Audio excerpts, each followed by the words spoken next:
বাজারে যখন নিত্যপণ্যের দাম আকাশ ছোঁয়া, ইফতারের আয়োজন করতে গিয়ে সাধারণ মানুষের মধ্যে নাভিশ্বাস উঠছে। সেই সময় মানবতার এক উজ্জ্বল দৃষ্টান্ত স্থাপন করেছে নীলফামারীর সৈয়দপুরের হোটেল ব্যবসায়ী বাবু। গত বছরের রমজান থেকে শুরু করা তার এই বিশেষ কার্যক্রম এবছরও অসহায় ও নিম্নবিত্ত মানুষের মুখে হাসি ফুটিয়েছে মাত্র 2 টাকায় ইফতার সামগ্রী। 2 रुपए का आलू चाप बैगन मिल रहा है, इसलिए यहाँ हैं। घर में बनाने तो बहुत झमेला होता है, इसलिए जब यहाँ 2 रुपए का मिल रहा है इसलिए हम अभी आए हैं लेने के लिए। আল্লাহর মতো ভালো হচ্ছে, এখানে বেচা কিনা হচ্ছে, লোক নিচ্ছে, গরিব মানুষ খাইতেছে, আমরা গরিব মানুষ আমরাও খাইতেছি। আল্লাহর মতো ভালো হচ্ছে এই রমজানের উপলক্ষে এত বড় কাজ করার জন্য। প্রত্যেকটা যদি 2 টাকা করে পেঁয়াজি, বেগুনি, তারপরে আলু চপ আর বুন্দিও দেখলাম 140 টাকা।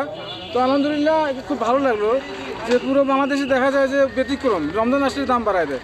আর ইনি কিন্তু একটা ছোটো দোকান নিয়েও কম দামে আজকে ইফতার বিতরণ করতেছে। এতে করে যারা আমরা অসহায় গরিব মানুষ, মধ্যবিত্ত যারা, তারা কিন্তু উপকৃত হচ্ছে। এটা বাস্তব, আমি নিজে নিয়ে গেলাম আজকে মাদ্রাসার জন্য, আমার বাড়ির জন্য। আলহামদুলিল্লাহ সব কিছু খুব সাশ্রয়ী মূল্যে উনি বিক্রি করতে। আসলে এই উদ্যোগটা আমাদের দেশে যদি সবাই এ ধরনের উদ্যোগ যদি নেয় তাহলে আমাদের অসহায় দুষ্ট গরিবের মধ্যে বা বৃদ্ধবত্ত পরিবারের মধ্যে অনেক সহযোগিতা হবে। বাবু ভাই কম দামে 2 টাকা করে আলু চাপ, 2 টাকা করে বেগুনি, 2 টাকা করে পেঁয়াজু বিক্রয় করতেছেন। এটা গরিব মানুষদের জন্য খুব উপকারের ব্যাপার হয়ে গেছে এবং উনি নিজের উদ্যোগে এই কাজটি করতেছেন, এটা বিরাট ব্যাপার। সৈয়দপুর শহরের নতুন বাবুপাড়া কলিম মোড়ে অবস্থিত বাবুর হোটেলে ইফতারের সময় মিলছে অবিশ্বাস্য মূল্যে ভাজা পোড়া, পেঁয়াজু, বেগুনি, চানা কিংবা জিলাপি। প্রতিটি আইটেমের দাম রাখা হচ্ছে মাত্র 2 টাকা পিস। যেখানে সাধারণ বাজারে একটি পেঁয়াজু বা বেগুনি 5 থেকে 10 টাকায় বিক্রি হচ্ছে, সেখানে নামমাত্র মূল্যে ইফতার বিক্রি এলাকায় ব্যাপক সাড়া ফেলেছে। শুধু ইফতারেই সীমাবদ্ধ নন তিনি, সেহরির সময়ও তিনি সাধারণ মানুষের কথা মাথায় রেখে বিশেষ মেনু চালু করেছেন। মাত্র 20 টাকায় তিনি পরিবেশন করছেন গরম ভাত, মাছ অথবা ডিমের তরকারি, সাথে থাকছে ডাল ও আলু ভর্তা। কিন্তু কেন এই উদ্যোগ? এই উদ্যোগের পেছনে কোনো বাণিজ্যিক উদ্দেশ্য নেই তার।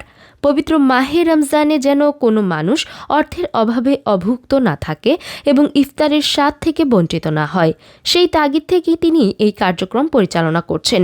আমার উদ্যোগ ছিল এটা করার, আমি এটা করছি। আর আমার এখানে কোনো কোনো স্বার্থ, কোনো কোনো ডোনেরার কোনো কিছু না, কোনো 1 টাকা কোনো না, সবার নিয়ে ব্যক্তিগত। আমি পারতেছি, আমি করতেছি, তাপ না হলে কমসে কম স্বভাবটা তো পাওয়া যাবে।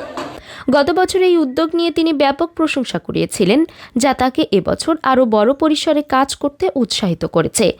এই দ্রব্যমূল্যের বাজারে বাবুর এই উদ্যোগ স্থানীয় পর্যায়ে প্রশংসার জোয়ার সৃষ্টি করেছে। বিত্তবানদের জন্য এটি একটি বড় বার্তা যে সদিচ্ছা থাকলে যে কোনো পরিস্থিতিতেই মানুষের পাশে দাঁড়ানো সম্ভব। এম আজম কামালের পাঠানো তথ্য ও ভিডিও চিত্রে সাইমা শুভ্র, আপডেট টিভি।